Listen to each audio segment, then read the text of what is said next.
beautiful. I would really get impressed with the authors, with my volunteers here. You don't even know what kind of commotion goes behind here when we are trying to get everything together.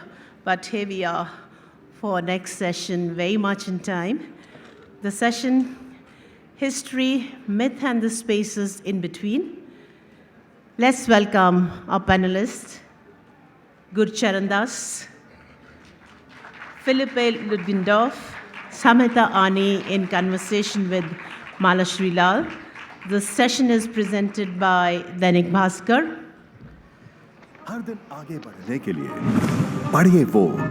Samhita Arni is the author of Mahabharata, A Child's View, the New York Times best-selling graphic novel, Sita's Ramayana and the Missing Queen. Arni was a screenwriter on the feature film Good Morning Karachi. Malashri Lal recently retired from her academic work. She was at the University of Delhi. Her specialization is in literature, women, and gender studies, on which she has written 15 books. Gurcharan Das is the author of 3 non-fiction books. He was the CEO of Procter & Gamble India before he became a full-time writer. He is general editor for Penguin's 11-volume Story of Indian Business. And last, Philip.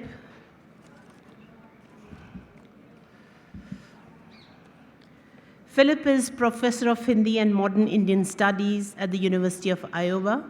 Much of his research is focused on Ramayana's tradition in northern India. So here we have a very distinguished panel for our session, History, Myth, and the Spaces in Between.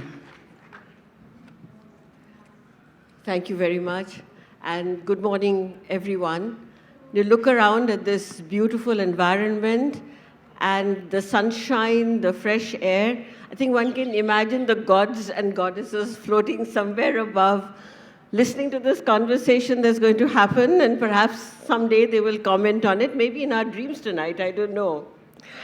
So we have a beautiful subject, which is history, myth, and the spaces in between. And my sense is we're going to talk a lot about those spaces in between.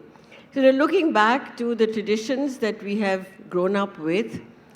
In India, it is a living mythology. It isn't locked away somewhere in the archives, in the past. And because it's a living mythology, it gets enmeshed with history. And where does one begin, where the other ends? I don't think most of us are particularly worried about it here. Also, it's important, from my point of view as a person with an interest in gender studies, there is a wealth of oral literature and narratives in our country, and particularly from the women who never had the literacy in the ordinary mass conditions to actually write down their stories and their versions of mythological tales. And therefore, this oral narrative continues to be created and recreated with each telling. That again escapes any kind of a fixity. Furthermore, do we really want to develop an idea of only an evidence-based history for the kind of subject we are looking at? The epics, the traditional narratives. Where are we going to find the so-called hard evidence that a so-called scientific view of history looks for? So this is going to be a very, very engaging session, I'm sure. 3 wonderful panelists, and I'm looking forward to your views. So let me begin by just asking each of you, perhaps, to speak on how you view this idea of myth and history and the space in between. So shall I start with you, Gurcharan? Well, you know, I think it was Mark Twain who said that the line between fiction and non-fiction is very thin. The only difference is that fiction has to make sense.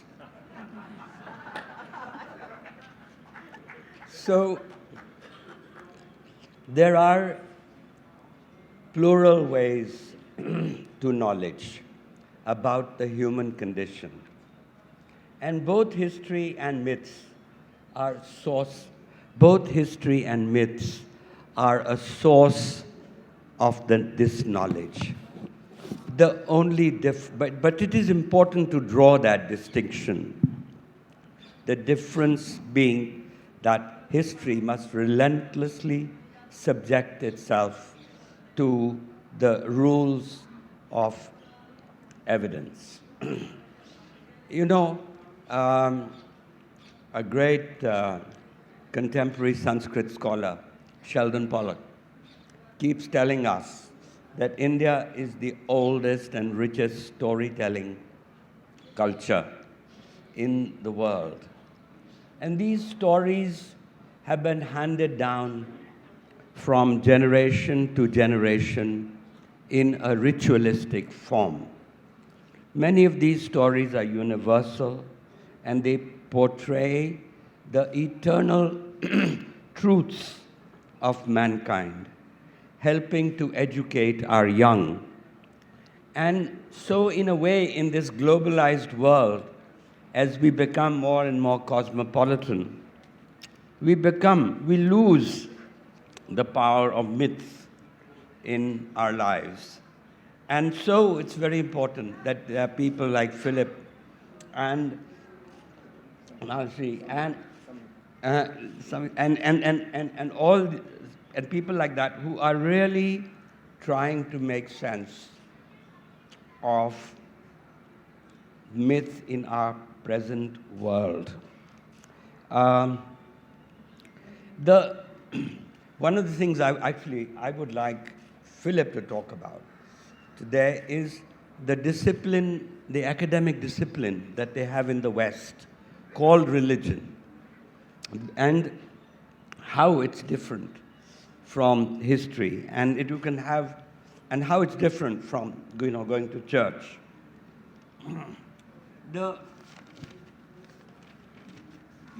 What I wanted to do was to begin really with two stories from this series that you just talked about, which is this. We are doing a 20-volume series on the economic and business history of India. And one of the volumes is called The Mouse Merchant. And it is based on stories from the Katha Sarit Sagara, from the Panchatantra, which illustrate how to do business. And so if I may take a minute, I thought I would tell you at least one of these two stories. Arshia Sattar has translated them in one of the volumes of our series. So it's about a young man who is 13 years old. His mother, they're poor. His father has died. His mother cleans houses to make money. But she keeps reminding this young boy that he's destined for greatness. So she says, go and stand outside that house, that in it lives the richest man in our town, and see what you can learn from him. And so he goes there, and in the courtyard, he sees a dead mouse. And so when the merchant comes out, he asks the merchant, can I have that dead mouse? And the merchant laughs. He says, people come and see me every day. They ask for many things, but only one person has ever asked for a dead mouse. And you're doing me a favor. Of course, take it. So this boy takes this mouse and goes and sells it to a widow near his house as cat food. And with that few paisa, he goes to the bazaar and buys chana. And he makes these puriyas of chana, and he takes water, a ghada of water, and he goes and sits in the central square of the town. And in the afternoon, come loggers. They come from the forest carrying logs of wood, and they rest their load in the town square. So to each one, he offers chana and pani. And they are so grateful. They have no money. So each one gives him a log of wood. And then with the money, he sells one log of wood, and he's now in business. He's doing it every day. And after 2 months, the rainy season, monsoons come, logging stops, price in the timber market shoots up, and he starts selling his room full of logs in the timber market and makes a killing. And he's now 14 years old, and he buys a shop in the timber market. After 2 years of a successful timber merchant, at the ripe age of 16, he realizes there's not enough margin in selling logs of wood. So he says there's more money to be made in making ships. So he gets a ship builder to be his partner, and they start making ships. And by the age of 20, he realizes maybe there's more money in running the ships rather than just making the ships.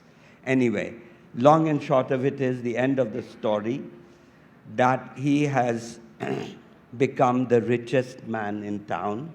He has the jeweler of the town make him a golden mouse. And he takes the mouse to that merchant from where he had bought the dead mouse. And that merchant, he tells him his story.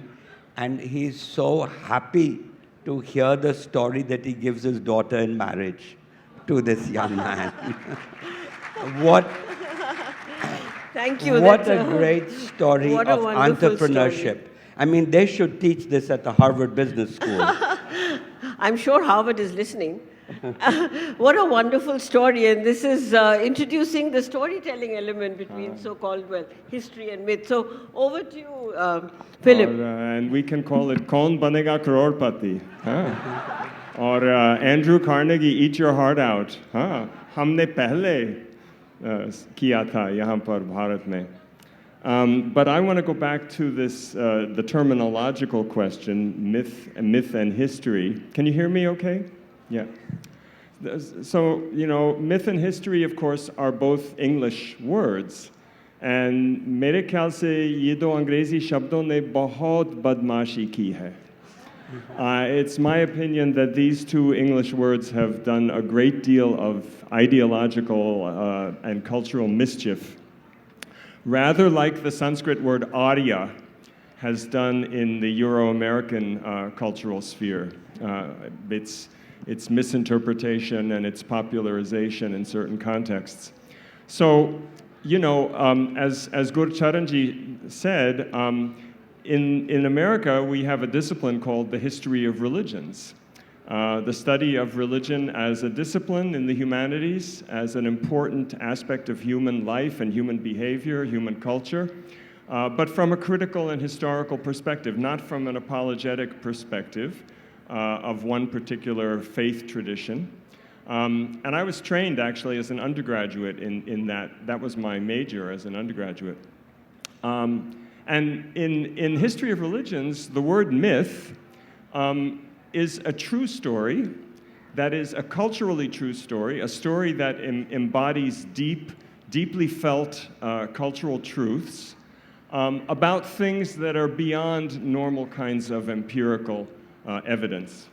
And often the very distant past, the creation of the world, the deeds of gods and culture heroes that created the world as we know it. मतलब जिसने हमारा जगत बनाया है. And so it's not, again, as you said so rightly, it's not a question of either or.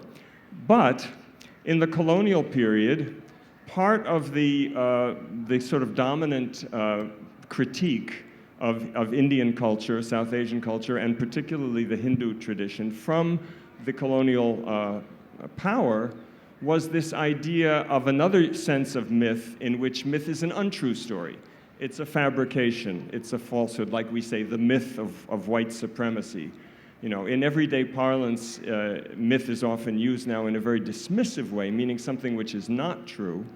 And the idea was that the British had a culture and a religion that was based on history, evidence-based, text-based history, whereas Indians only had myth.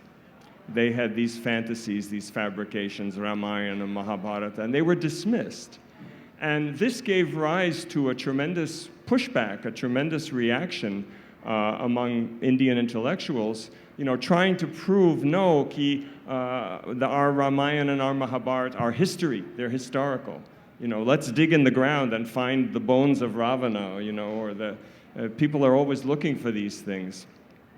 So this is part of the current debate that we deal with in terms of legend. Let me just say one more thing. You know, Itihas now has come to be essentially a translation of the Western word history. So you have Itihas Vibhag, you know, you have history departments in Indian University called Itihas. But, you know, Itihas is a very old Sanskrit word. The Mahabharata refers to itself as Itihasa. And you know, it just means aisa hi hua, you know, so it happened. And it very much acknowledges the fact that it's a telling. It's the telling of a story about the past, which is also what history is, of course. I always remind my students that when we study Indian history or any history, we should also study the historians and the context in which they lived and the context in which they wrote, because no history is free of ideology or, you know, the point of view of the writer. It's always a teller telling us the story. The past doesn't exist except as we recreate it through narrative. So in that sense, history and legend and lore and myth are all rather on the same ground, but one is based on certain kinds of evidence, and the other is based on different kinds of perception, felt, culturally felt evidence.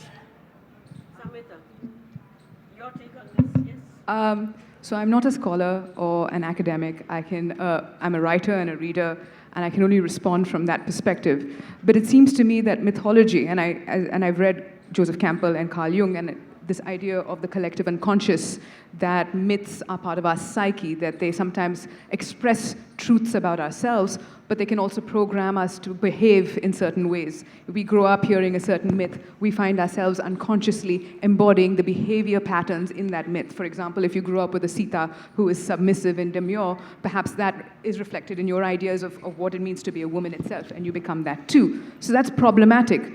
But at the same time, I think mythology can also help us understand ourselves. And I'd like to give you my own personal example of this. A couple of years ago, I was very broke, and I went to Afghanistan to write a television series, and I was there for 6 months to make some money.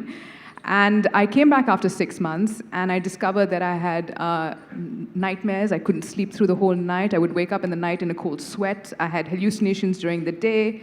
And I was perpetually with this delusion that someone was going to come and attack me in the middle of the night. And so, while I was safe at home in India, in my parents' house, I would sleep with a drawer of knives next to me.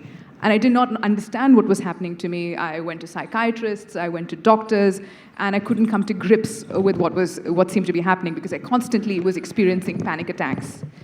And then a couple of months later, I found myself at a literary festival like this one, and I was talking to the American scholar Paula Richman, and I hadn't seen her in many years, and she was catching up on my life, and I told her about Afghanistan, and then she said, "Oh, how are you now?" And I was telling her about these nightmares and how I couldn't sleep. And then she told me, interestingly enough, a story from the Ramayana, and it was one of these folk stories. It's not, you know, any of the textual versions of the Ramayana. It's one of these oral stories, I think, of the Ramayana, where Ram comes back after the war in Lanka, and he has defeated Ravana, and he comes back. But he too suffers from nightmares. And in his nightmares, Ravana is laughing, and Ravana has this thunderous laugh, ha ha ha! And Ram wakes up with a cold sweat. Even though the war is over, even though he has been victorious, even though Ravana is dead, he's visited by these nightmares. And he puts a law out in the kingdom that no one can laugh, because each time someone laughs, it makes him hyper-vigilant. And so much so that at one point there's a joke that goes around Ayodhya and everyone can't laugh, and so everyone's really trying to keep their mouths shut and no one can laugh about this. Philip, correct me if I'm doing this story wrong. But at some point, the joke gets told to Lakshman, and Lakshman lets out a little giggle. Hee, hee, hee. But Ram hears it, and suddenly he's like, oh my God, Ravana's back again, and all of that fear comes back to visit him. And it's at that point that I myself realized, and that before that, because Ram is so terrified of laughter, he's put a ban out on that no one can laugh. But when Ravana starts giggling, he realizes how ridiculous it is, and he rescinds the ban. There is no more ban on laughter, and everyone in Ayodhya can laugh, not ha ha ha, but he he he. And I understood after that what Paula was trying to tell me, what the story is trying to tell us, is sometimes that when we go through a traumatic experience, whether it is war, whether it is living in a conflict zone where you lose many friends, as I did, that fear doesn't leave you, that this doesn't leave you, that these dreams still haunt you and these nightmares, and sometimes we can carry the past within us, within our very bodies, and this is what they call post-traumatic stress disorder. In that folktale, Ram is suffering from post-traumatic stress disorder. And then I myself realized, and Paula was telling me, that that's what was happening to me. That was why I was waking up in the night with a cold sweat and I had a drawer of knives beside me. So I think sometimes myths also help us understand ourselves. We don't have terms always for these things, but when we hear of stories of other people who have gone through these experiences, this allows us to understand ourselves.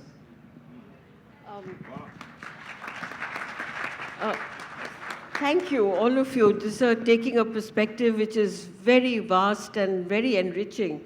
So myth becomes a way of understanding society, history, and also our own selves. I'm going to turn to Gurcharan Das for a few minutes. In your book, The Difficulty of Being Good, you have related myths to contemporary issues, and absolutely a fascinating reading. And of course, you've used many of the characters, but I'll just pick up one example which struck me, and that is of Karna. And with Karna, you have said that he has a kind of a status anxiety because he is the biological child of Kunti, but abandoned, brought up by a low-caste charioteer and his wife, and then he is rejected at the Swayamvara, and then he continues to live with that sense of inadequacy. I say that as an example of myth and how such ideas of inadequacy may transfer into our own social being, because your book talks about the continued relevance of myth and how we link it with our everyday lives. So just requesting you to elaborate on it and maybe come up with one or two examples that you'd like to share. Well, Karna appealed to me. He is actually everybody's hero of the Mahabharata. But he appealed to me precisely for his status anxiety. And what really was so touching about his story, of course, is that he wants to be, I mean, most of you know, he was Kunti's eldest, and she got him by mistake. He was born, and so she put him in a basket, and she put a little blanket on top of the basket, and she floated him on the river, and down the river he was captured or taken by a charioteer. And the charioteer took him home, and he grew up as what we call a Sutaputra, a charioteer's son, which in today's language would be called an OBC. But he, of course, he's a great warrior, a great talent, and he wants to be treated like a great warrior. But he's not allowed to eat with the Kshatriyas. He's secretly in love with Draupadi. He certainly cannot approach Draupadi. And then, when you remember in the Mahabharata, the Pandavas come back. They want their share of kingdom back. 13 years are over, and Duryodhana refuses to honor his promise to Yudhishthira that he will give him back his kingdom. And so when he refuses, the war becomes inevitable. And because it is inevitable, Krishna, who is the master strategic planner of the Pandavas, realizes these Pandavas are going to lose the war with these great generals and with Karna on the other side. So he goes to tell Karna. It says to him, he tries to make him switch sides. He says, you are not a Sutaputra. By the way, the word Sutaputra is even today used as a term of insult to an OBC in an Indian village. He says, you're not a Sutaputra, you are a Kshatriya, you're a warrior. You're not only a warrior, you are a royal warrior. You are the Kunti's son. And not only you are that, but you are the eldest. So with you and Arjuna on our side, my God, we'll go and conquer the earth. And so he says, come and join us. And what does Karna do? Everything is offered to him on a plate. And he says no. And he says the most wonderful thing, the best line in the Mahabharata. He says, your mother is not the one who gives birth to you, but the one who brings you up. Now, in a caste society, this should be written as a motto on every school building, you know. And so it is, I think, through myths, it's through stories, you know, like the mouse merchant, that we actually learn about the human heart.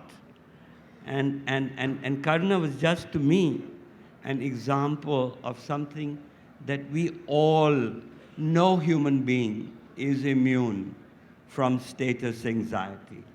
Even saints I have met, you know, are not immune from status anxiety. And it is the human condition. And therefore, I think one of the lessons is, people ask me, why did you go to Chicago to read the Mahabharata? Why not to Banaras? Because I think Chicago taught me to interrogate a text, whether it's a history text or a mythological text.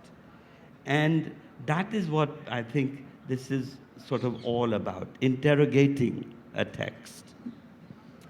Well, thanks. And Philip, you moved from the US I went from Chicago to Banaras. Chicago to Banaras. To read the Ramcharitmanas. That's right, to read the Ramcharitmanas.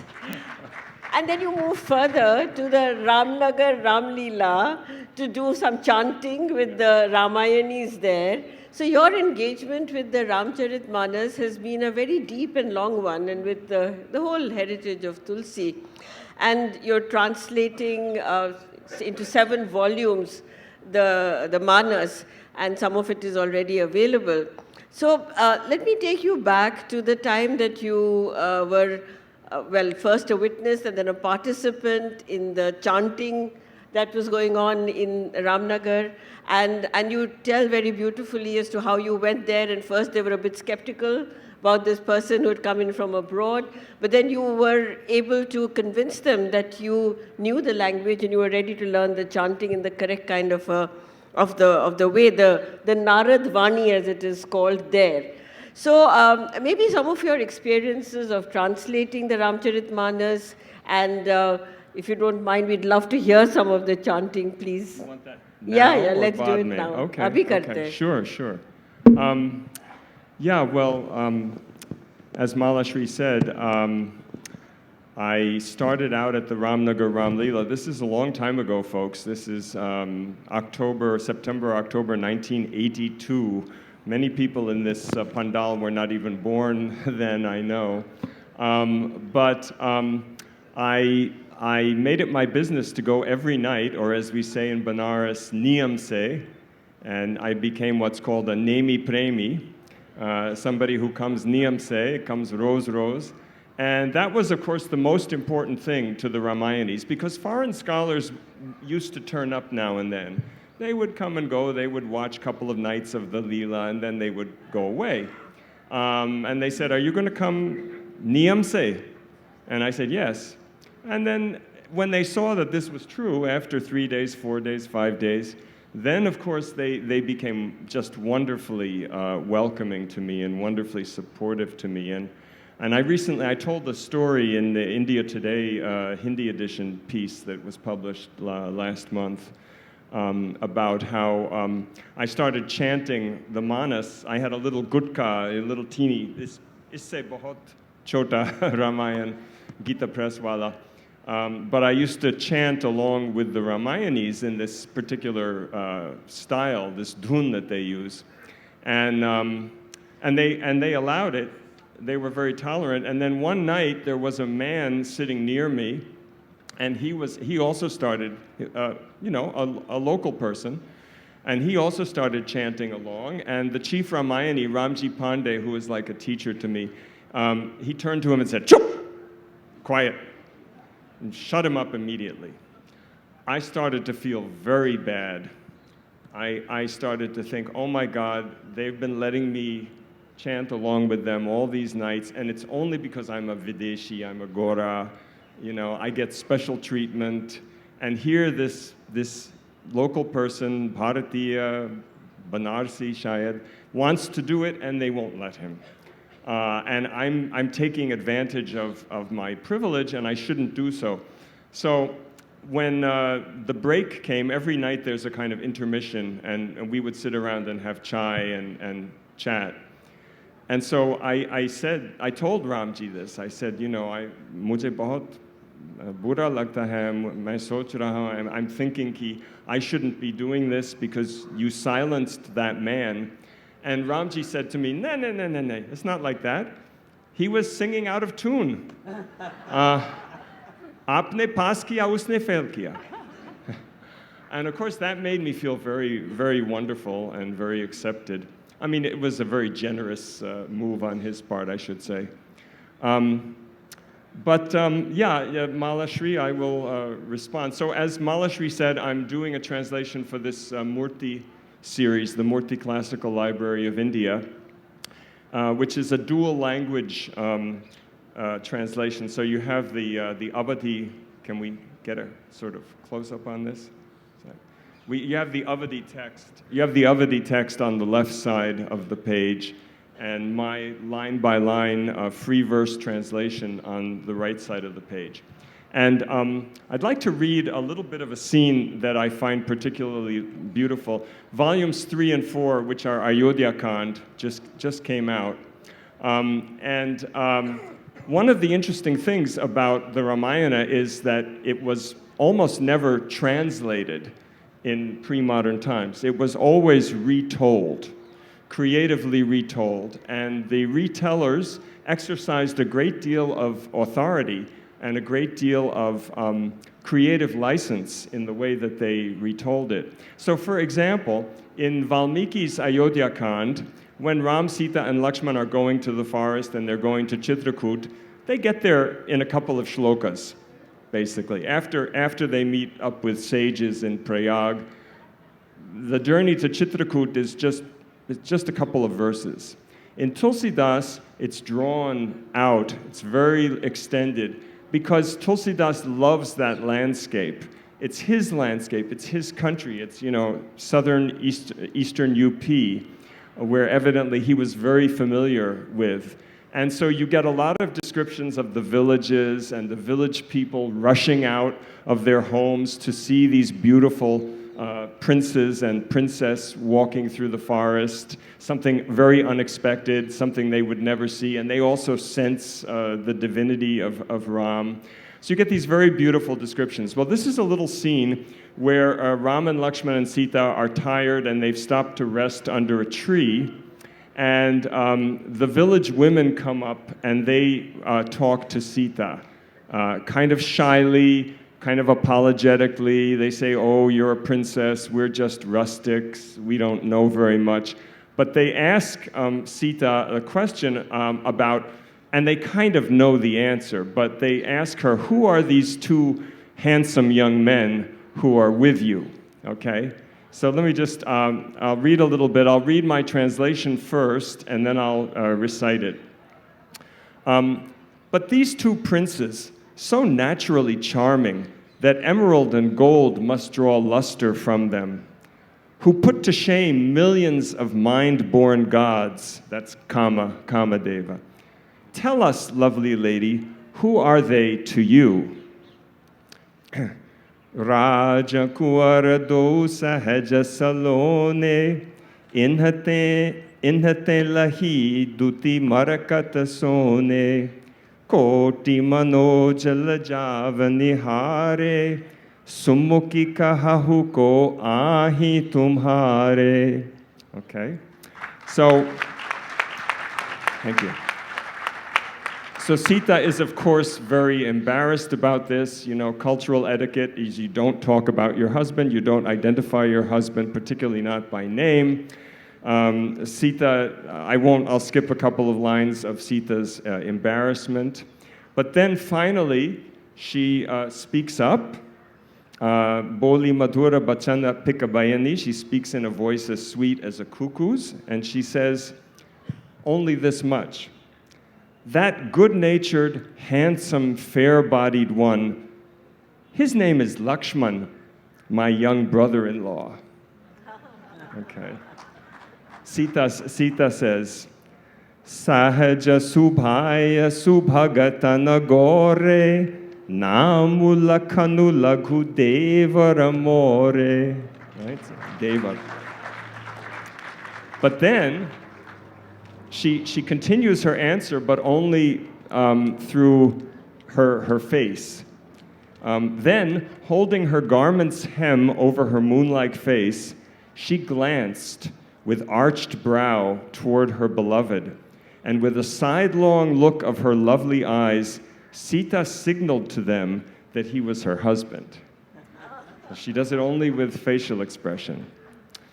Bahuri badanu betu anchala dhanki, piyatana chitai bhondha kari banki, kanjana manju tiri che nayanani, nijapati kahayutin hahisiya sayanani. Thank you. I'll turn to Samhita Arni now. And her book, Sita's Ramayana, why don't we hold it up? It's an extraordinary representation of the story from Sita's viewpoint. And I wonder whether your Sita takes the name of Ram or she doesn't. The husband's name, I don't know. But Samhita, you've done a wonderful narrative strategy of telling the story from Sita's viewpoint. And that becomes a bit tough because Sita was not a witness to the battle directly. So how did you overcome that kind of a challenge in your narrative style? Also, your text of Sita's Ramayana is accompanied by graphic drawings by Moina Chitrakar, who's a traditional artist. And how does that kind of a collaboration work? So over to you and how you interpret myth and history through your book. Thank you so much for that, Malashri. If we can, while I'm talking, if you can just scroll through the Sita's Ramayana, just show some images so the audience can get a feel for the book. But really, the images are the most important part of this book. And in that sense, I think Moina is the primary creator or author of this book, Moina Chitrakar. And she is a Patua artist from Bengal, from a village called Nirbepur. And the Patuas have huge, giant, 20 feet sometimes scrolls that they travel with. And they sing this Ramayana. And this is a Ramayana that starts with Sita's point of view. It starts, in fact, at the very end of the Ramayana with Sita in the forest crying about the fact that she's been banished. And she's pregnant, heavily pregnant, alone, and abandoned. And it's very interesting because I think many of the Patuas themselves, Moina herself transposes her own story, her own life, onto Sita because the Patuas are a tribe that are excluded from the caste system. They're at the bottom of it. And they themselves feel the pain of being disenfranchised, of being excluded. And that's put upon this Sita as well. But it was a very interesting collaboration to work on because, as Malashri points out, Sita doesn't witness the war, and yet that's one of the most important parts of the Ramayana. when you're telling an oral tradition, you can switch perspective very easily.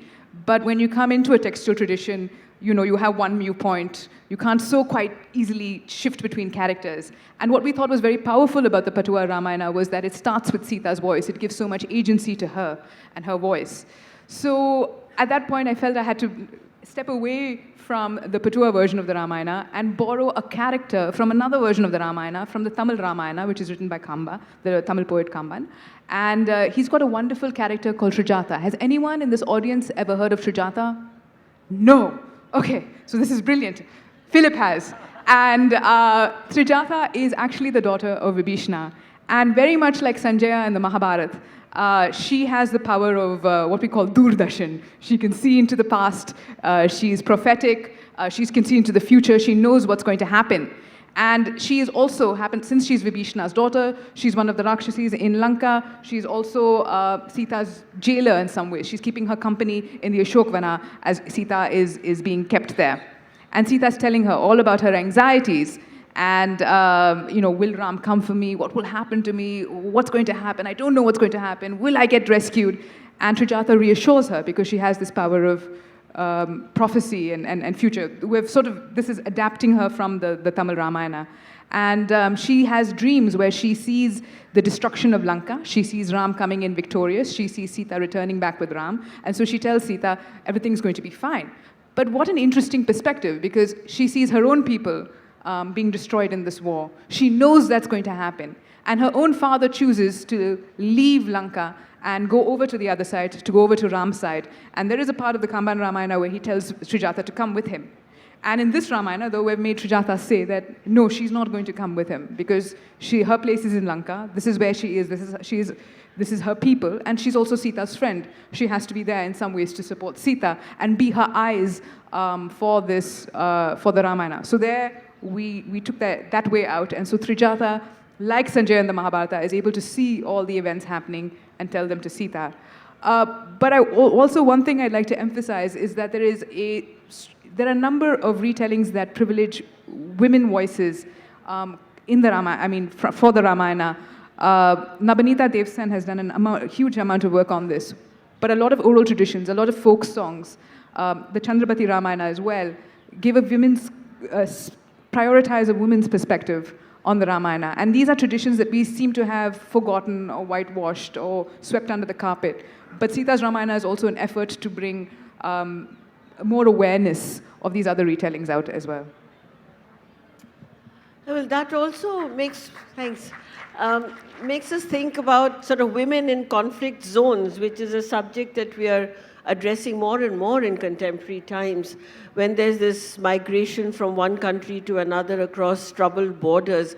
How are the women affected and the children affected? And it's rather different from what has been traditionally believed to be. And what Samhita, your book, seems to have done is to show the possibility of a sisterhood among the women from both sides. Srijata is technically the woman guard who's supposed to keep control over Sita. Instead of that, she becomes Sita's ally and friend. So it's very interesting how mythology then extends into our contemporary issues and gives us perspectives on how to understand the life around us. Gurcharan, may I turn to you again? You have written on dharma, on artha, and your own background as an economist, as a corporate person who then moved into full-time writing is a very interesting trajectory. So in many ways, the mythological tales and our epics are showing the direction on how to cope with modern life. Yeah. So what's your next project and how close are you to putting that in the public space? Well, I've just finished the third of the trilogy, Artha being India Unbound, Dharma being difficulty of being good. The third now is Kama. And Kama, the Riddle of Desire. That's the title. And what I've really realized is, my academic training was in philosophy, more than either business or economics. And what I realized, so it comes naturally to me to think about issues in philosophical terms. But I found myself stumbling when I was thinking about desire and love. And it was only through myths and stories that it began to come alive on paper. And for example, marriage, conjugal love. The greatest book on which on conjugal love is actually Kumara Sambhava of Kalidasa. And there's a canto 8, which never used to be translated in the Victorian age, but even in medieval times, because it's about the love making of Parvati and Shiva. And the prudish translators would just, gloss over it. But now, of course, we are living in a different age and it's available. And I recommend Canto 8 to all of you because it's one of the most beautiful descriptions of love that I have come across. Similarly, I was trying to illustrate a point which I think is somewhat new.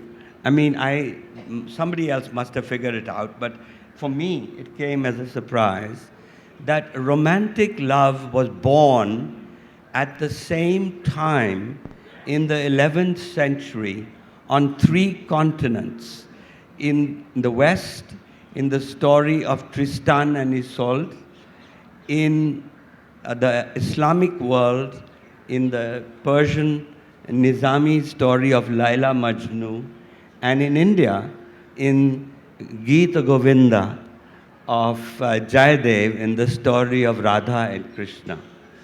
And here too, the question that really, anybody would ask is the idea that it is God's making love. And also in this case, nowadays with Bhakti tries to gloss over the fact that it is, they say it's the deity's love for the divinity. It's the love of the woman for the god, And what you find in Gita Govinda is that it is God who has selected one woman to be in love with, and she's married. So it's a God committing adultery. But it is done with such beauty that, sometimes you don't know whether these are gods making love or whether they are humans making love. But it is the power, again, of myth that is able to transcend something that in our ordinary lives we cannot conceive of. So, can I just put in a plug? Can I put in a plug for the humanities here? Dekho, he majored in philosophy and became CEO of Procter and Gamble. You can do it. Samhita, any response to what Philip or Gurcharan have said? Yeah, just a quick one, and then we'll take questions from the floor. Absolutely. I think it's very important. The philosophy and humanities are very important. I teach actually creative writing, and I keep asking myself, what importance does creative writing have? What importance does retelling myths have? But they really are, as you can see, Mr. Das is a great storyteller, and this is key in being, whether you're CEO of Procter & Gamble or you do anything in life, you've got to be a good storyteller. So there, another plug for the humanities. Philip, very briefly, because we're talking about translation, any one or two things that strike you as particularly difficult? Because the lyricism of the original and how you put it across, maybe something. Yeah. Well, I have aimed for something very specific in this translation. This is not the first translation of the Ramcharitmanas, as I'm sure many of you know. There are actually 9 complete English translations that I know of. And so it's probably the most translated pre-modern vernacular text, I think, you know. Well, but that's Sanskrit. I'm excluding Sanskrit and the Gita, of course, 300 and counting. But for a Hindi text, this is a lot of translation. So what am I trying to do differently? Well, most of the translations are into prose, gadya, and to me, they're very dead, they're very flat, they're very wordy, very verbose. I'm trying to keep my lines as short as possible. It's a free verse translation. I'm trying to keep what I think of as momentum, gati, leya.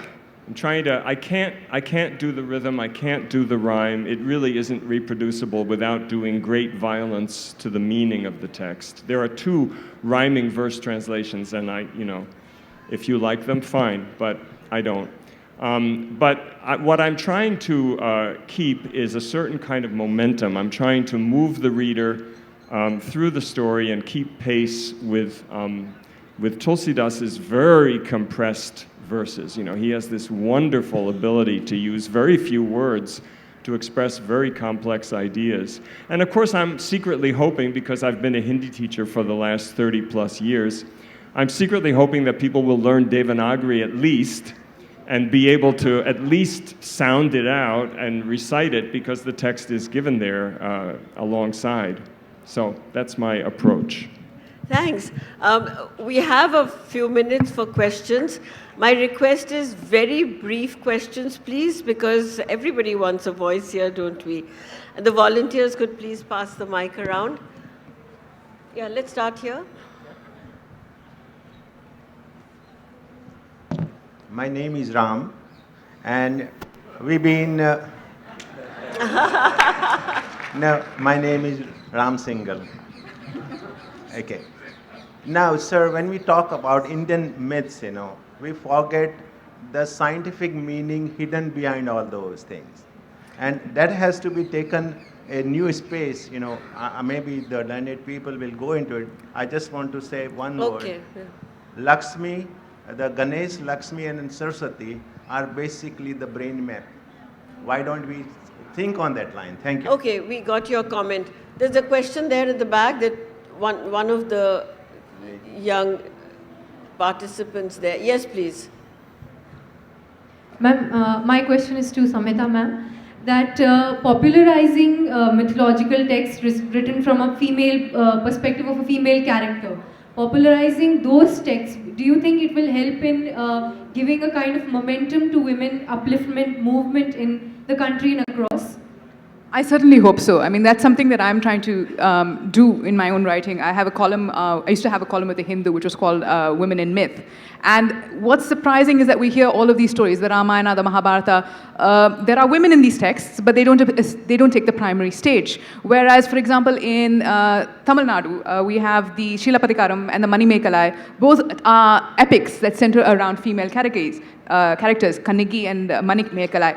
These texts are not very widely known outside of South India. These are stories of women who challenge justice, who challenge the king, who demand social justice and create revolutions in their own right.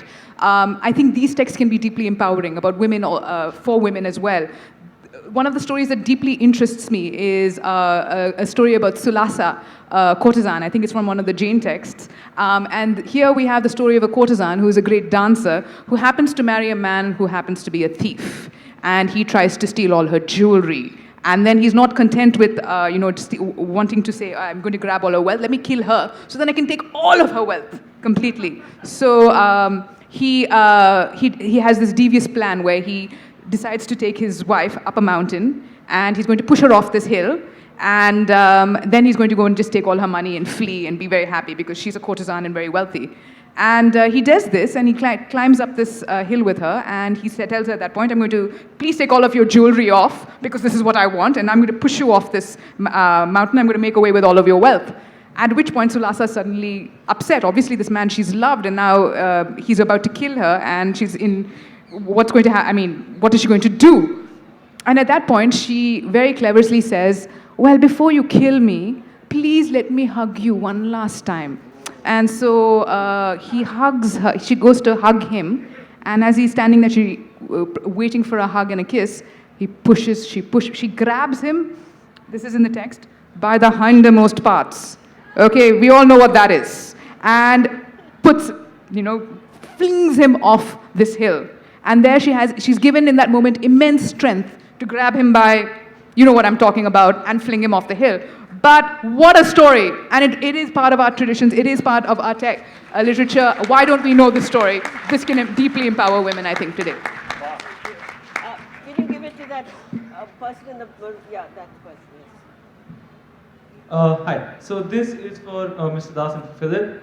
So given that Indic society has been one that's followed traditions of the Itihasa Purana and not scientific history, when we come across a controversy like Padmavati, where scholars question the historicity of it, but to the people it's still a very real part of their past, where do we go? Well, you know, this is where I think we need to, as a nation, very, very important, that we need to mature. The point that Philip was making, that there's a discipline in Western academic life called the history of religion. And in that discipline, they're not asking the question whether Ram was real or not, or whether Jesus, what exactly did Jesus, was he, they're not interested from the rules of evidence, but they're from the perception of the people. And I'll just give you one quick last short story, which breaks actually the myth that the Indian merchants were not philanthropic. And this is advice given in the beginning of the Panchatantra from an old merchant to a young merchant. The old merchant says, first you must make money. You must learn how to make money.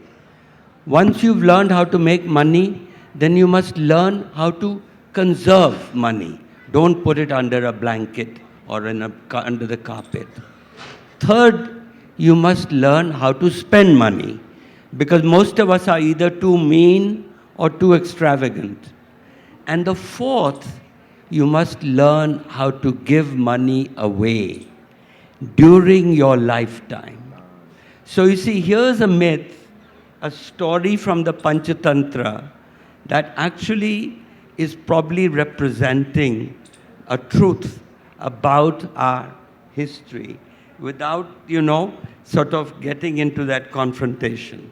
Yeah, and just if I could add a little bit, the controversy over the recent film, again, you need to look at the historical perspective and the local perspective. There's a lot of politics involved. There's a lot of particular Rajasthan politics at the moment involved in the way this has been blown up. And this is not unique to India. I mean, some years ago, there was a film made in the US called The Last Temptation of Christ, directed by a very famous director and based on a very famous novel by Nikos Kazantzakis, great Greek author. But in this novel and film, there's a relationship, a love relationship between Jesus and Mary Magdalene, which Jesus is reflecting on the cross. And this enraged the religious right in the United States. And in my state, Iowa, where I live and teach at the University of Iowa, the film was in effect banned. I mean, no cinema would show it. Somebody drove a truck through the window of a cinema hall that was going to show it, and then they all pulled it and took it out of circulation. So this is not, unique to sort of Indian irrationality and emotionalism. I mean, this happens in the West as well. There are flashpoints in which legendary stories can suddenly become very emotional and political issues. We'll take one last question from this gentleman. He's very eager. A very quick one, please. We have to wind up soon. Thank you. Just a quote which I saw on a t-shirt in Chicago, actually. When you realize why you call Zeus a myth, Zeus the Indra counterpart, when you realize why you call Zeus a myth, you'll understand why I don't believe in your God.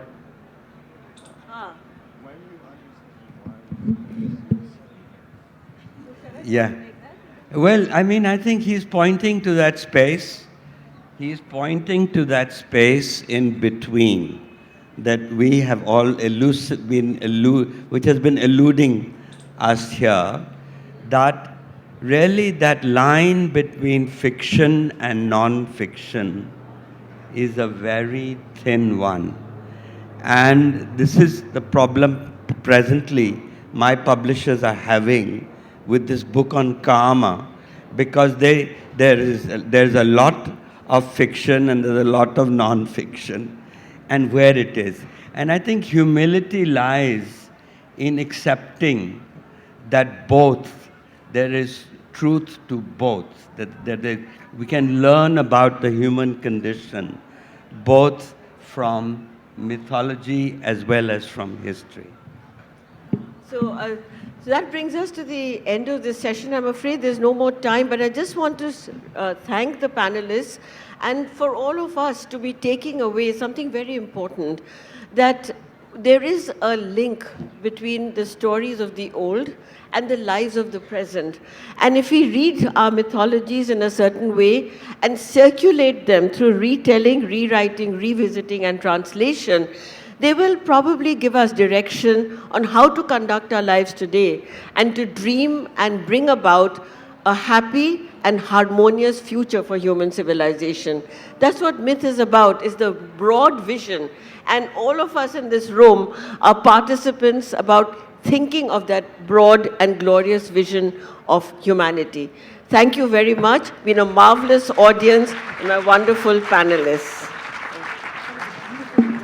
One more time, a big round of applause for this lovely session to Philip, Lutgendorf, Gurcharan, Malashri Lal, and Samhita Arni. Thank you for being here.